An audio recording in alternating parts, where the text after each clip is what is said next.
Cancer ചികിത്സയിൽ പ്രതീക്ഷയേറുന്ന നൂതന ചികിത്സാരീതിയായ car-T cell therapy Aster മിംസിൽ ആരംഭിച്ചു. Aster international institute of oncology വിഭാഗത്തിൽ നടക്കുന്ന കാർ-ടി സെൽ യൂണിറ്റിൻ്റെയും നവീകരിച്ച PMR വിഭാഗത്തിൻ്റെയും ഉദ്ഘാടനം മെയ് 1 ഷാഫി പറമ്പിൽ MP നിർവഹിക്കും.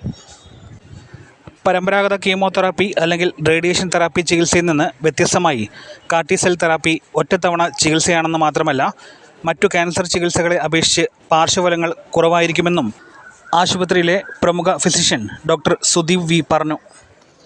ക്യാൻസറിലൊക്കെ റിസർച്ച് നടന്നുകൊണ്ടിരിക്കുന്നുണ്ട്. ലൈക്ക് ഫോർ എക്സാമ്പിൾ UK കേംബ്രിഡ്ജിൽ ഇതിലൊക്കെ ട്രയൽസ് നടന്നുകൊണ്ടിരിക്കുന്നുണ്ട്. So we will have the results soon. Brain ട്യൂമേഴ്സിൽ ഒരു റീസെൻറ്റ് പേപ്പർ വന്നിട്ടുണ്ട്. അതിൽ ഡയറക്റ്റ്ലി ബ്രെയിനിൽ തന്നെ ഡയറക്റ്റായിട്ട് കാർ-ടി സെൽ ഇഞ്ചെക്ട് ചെയ്തിട്ട് ഒരു പേഷ്യൻറ്റിൽ അങ്ങനെ റെമിഷനിൽ വന്നിട്ടുണ്ട്. ഈ 2 പ്രോഡക്റ്റാണ് ഇപ്പോൾ അപ്രൂവ് ആയിരിക്കുന്നത്. And there are other like Dr. Reddy's, they are also bringing up in that.